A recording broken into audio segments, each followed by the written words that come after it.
देश में पहली इच्छा मृत्यु की प्रक्रिया की शुरुआत हुई है। गाजियाबाद के हरीश को दिल्ली के एम्स में शिफ्ट किया गया है। जो हरीश 13 साल से कोमा में है, एक पल के लिए भी होश में नहीं रहे। 13 साल से बिस्तर पर पड़े रहने से उनके शरीर पर गहरे घाव हो गए। अपने बेटे को ऐसा देखना उनके माता पिता के लिए भी बहुत मुश्किल हो गया। उन्होंने सुप्रीम कोर्ट में अपने बेटे की इच्छा मृत्यु की गुहार लगाई। अदालत के फैसले के बाद हरीश की जिंदगी के अंतिम सफर की तैयारी है। उन्हें गोपनीय तरीके से एम्स के पैलिएटिव केयर यूनिट में भर्ती किया गया है। गंभीर और लाइलाज बीमारी के मरीजों को यहां भर्ती किया जाता है। लाइलाज बीमारी के मरीज और परिवारों की गरिमा का यहां पूरा ख्याल रखा जाता है। हरीश राणा का इसी विभाग में धीरे धीरे लाइफ सपोर्ट सिस्टम हटाया जाएगा। उन्हें लिक्विड डाइट देने के लिए और मलमूत्र त्याग के लिए नलियां लगाई गई हैं। खबर है कि उनके शरीर में लगाई गई ऐसी 2 नलियों को निकाल दिया गया है। धीरे धीरे हरीश को पूरी तरह सामान्य शारीरिक अवस्था में लाया जाएगा और डॉक्टर कोई नई दवा भी उसे नहीं देंगे और जिनके सहारे वो जिंदा हैं उन्हें हटा देंगे। इसके बाद जितने समय तक प्राकृतिक रूप से सांसें चलेंगी वो जिंदा रहेंगे। हालांकि इसके लिए कोई तय समय सीमा नहीं है कि कब तक ये होगा और फिर मौत होने के बाद हरीश की डेड बॉडी परिवार को सौंप दी जाएगी। हरीश के परिवार ने उनके अंगों को दान करने की इच्छा जताई है, तो डॉक्टर्स की टीम पहले सभी अंगों की जांच करेगी और ताकि मौत के बाद हरीश के कौन कौन से अंग काम आ सकते हैं, उन्हें किस में रिप्लेस किया जा सकता है, ट्रांसप्लांट किया जा सकता है, डॉक्टर्स उस पर देखेंगे। भाई अब आपको बताता हूं हरीश राणा के माता पिता क्या कह रहे हैं। हरीश को एम्स ले गए हैं। मां के चेहरे पर सन्नाटा है। कुछ बोलती हैं तो मां फपक कर रोने लगती हैं। वो कहती हैं कि कौन मां बाप बच्चे को इस स्थिति में ले जाना चाहेगा।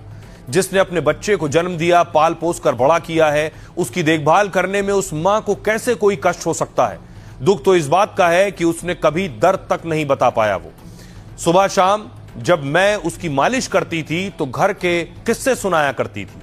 कई बार घंटों तक बस इंतजार करती थी एक बार पलक झपके, ताकि मुझे लगे कि उसने सब कुछ सुन लिया है।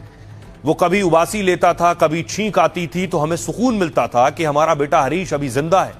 हम यही चाहते हैं कि हमारा बेटा जहां भी रहे, जिस परलोक में रहे, हमेशा हम उसे भूल नहीं पाएंगे। पिता कह रहे हैं 13 साल में हमने जो देखा वो किसी को देखने को ना मिले। इतने सालों में हरीश ने बिस्तर पर जो समय काटा है वो नरक जैसा है। वो न बोल सकते हैं, न हिल सकते हैं। बिस्तर पर उसे जख्म तक हो गए। हरीश को सांस लेने, खाना खिलाने, शौच तक नली लगाई गई है। पूरा परिवार उसके साथ। लेकिन अब इस घड़ी में समझ नहीं आ रहा है कि किस प्रकार की प्रतिक्रिया देनी है। मेरी उम्र 62 साल है, मेरी पत्नी की उम्र करीब 60 साल है। हमने कोर्ट का रुख तब किया जब हमें एहसास हुआ कि हमारे बेटे की हालत अब संभालने लायक नहीं है। उसकी बीमारी का अब इलाज नहीं हो सकता है। मजबूरी में हमें यह फैसला लेना पड़ा है। हमारे परिवार के लिए एक बहुत ही कठिन निर्णय है। ये पिता के शब्द थे। कुछ भी हो रहा है, मेरा बेटा अब हमें छोड़कर जा रहा है। राहत सिर्फ इतनी है कि उसे सम्मानजनक मृत्यु मिलेगी। 1993 में दिल्ली में जन्मे हरीश शुरू से पढ़ने में बहुत अच्छे थे। 12वीं तक पढ़ाई की दिल्ली से और अच्छे नंबरों से पास हुए। बड़ी बड़ी बिल्डिंग और पुल देखकर कहते मैं भी इंजीनियर बनूंगा। इसी सपने को लिए हरीश ने चंडीगढ़ यूनिवर्सिटी में दाखिला लिया। पढ़ाई के साथ हरीश को बॉडी बिल्डिंग का भी बहुत शौक था। वो इंजीनियरिंग के साथ बॉडी बिल्डिंग की प्रतियोगिता में भी भाग लेते थे। कहते हैं कि मैं सिविल इंजीनियर भी बनूंगा और बॉडी बिल्डिंग भी करूंगा। हरीश राणा 2010 से अपने कॉलेज में लगातार टॉपर रहे, लेकिन 2013 में कॉलेज के आखिरी साल दर्दनाक हादसा हो गया। रक्षाबंधन पर वो अपनी बहन से मोबाइल पर बात कर रहे थे। बात करते करते अचानक वो पीजी की 4थी मंजिल से गिर गए। गंभीर रूप से घायल हरीश को तुरंत पीजीआई चंडीगढ़ में भर्ती कराया गया। बाद में इलाज के लिए उन्हें दिल्ली के एलएनजेपी अस्पताल लाया गया, जहां डॉक्टरों ने बताया कि चोट से उन्हें क्वाड्रीप्लेजिया हो गया है।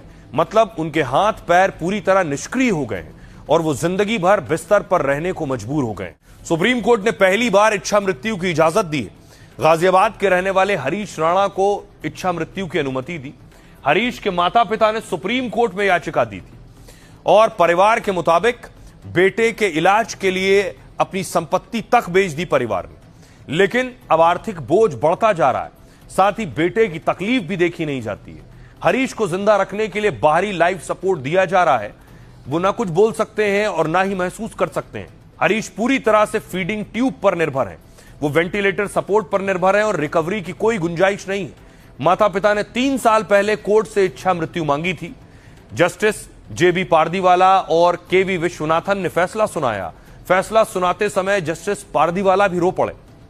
यह हमारे लिए मुश्किल फैसला है, लेकिन इस लड़के को यूं अपार दुख में नहीं रख सकते हैं। हम उस स्टेज में हैं जहां हमें आखिरी फैसला लेना होगा। सुप्रीम कोर्ट ने हरीश के परिवार की जमकर तारीफ की। परिवार ने हरीश का साथ कभी नहीं छोड़ा। किसी से प्यार करने का मतलब है सबसे बुरे समय में भी उनकी देखभाल करना। सुप्रीम कोर्ट ने अमेरिकी धर्मगुरु हेनरी के शब्दों का भी हवाला दिया। ईश्वर मनुष्य से यह नहीं पूछते कि वो जीवन स्वीकार करता है या नहीं, उसे जीवन लेना ही पड़ता है। फैसले के दौरान शेक्सपियर के नाटक हैमलेट की लाइन का भी जिक्र हुआ, टू बी और नॉट टू बी। कई बार मरने के अधिकार पर विचार करना होता है। सुप्रीम कोर्ट ने इस तरह के केस में केंद्र से कानून बनाने को भी कहा है। भारत के लिए पहला इच्छा मृत्यु का मामला है, लेकिन दुनिया के कई देशों में इच्छा मृत्यु दी जाती है। कौन कौन से देश हैं? दुनिया के कई देशों में, जिनमें स्विट्जरलैंड है, स्विट्जरलैंड के अलावा नीदरलैंड्स है, बेल्जियम में इच्छा मृत्यु दी जाती है, कनाडा में इच्छा मृत्यु लीगल है, ऑस्ट्रेलिया उनमें शामिल है, कोलंबिया है, स्पेन शामिल है, स्पेन के अलावा न्यूजीलैंड, पुर्तगाल और इक्वाडोर, ये वो देश हैं जहां इच्छा मृत्यु दी जाती है। अब आपको बताऊं कि आखिर इन देशों में भी अलग अलग प्रक्रिया है, किस तरह से इच्छा मृत्यु दी जाती है इन देशों में, ये आपको बताता हूं। सबसे पहले स्विट्जरलैंड। इच्छा मृत्यु के मामले में स्विट्जरलैंड को सबसे उदार देश माना जाता है। यहां का कानून अन्य देशों की तुलना में काफी आसान है।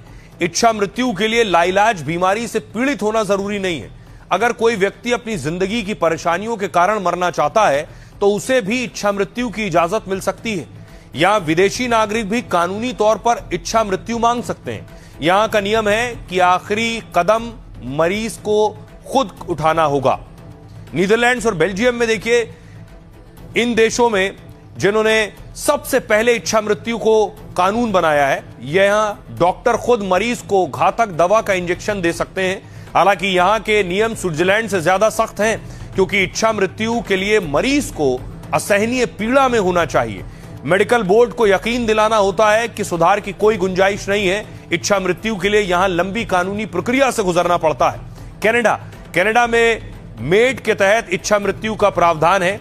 अगर कोई व्यक्ति लाइलाज बीमारी या असहनीय दर्द से पीड़ित है तो उसे इच्छा मृत्यु की इजाजत मिल सकती है। यहां डॉक्टर द्वारा जहर का इंजेक्शन लगाया जा सकता है। इस प्रक्रिया को एक्टिव यूथेनेशिया कहा जाता है। भारत में पहली इच्छा मृत्यु पैसिव यूथेनेशिया के तहत मंजूर हुई है। इसमें मरीज को जहरीला इंजेक्शन या सीधे जहर नहीं दिया जाता है, बल्कि इसके बजाय इलाज या लाइफ सपोर्ट बंद कर दिया जाता है। वेंटिलेटर, फीडिंग ट्यूब या लाइफ सपोर्ट सिस्टम हटा दिए जाते हैं। इससे इलाज के बिना प्राकृतिक तरीके से ही मरीज की मौत हो जाती है। इच्छा मृत्यु की इजाजत पाने की कानूनी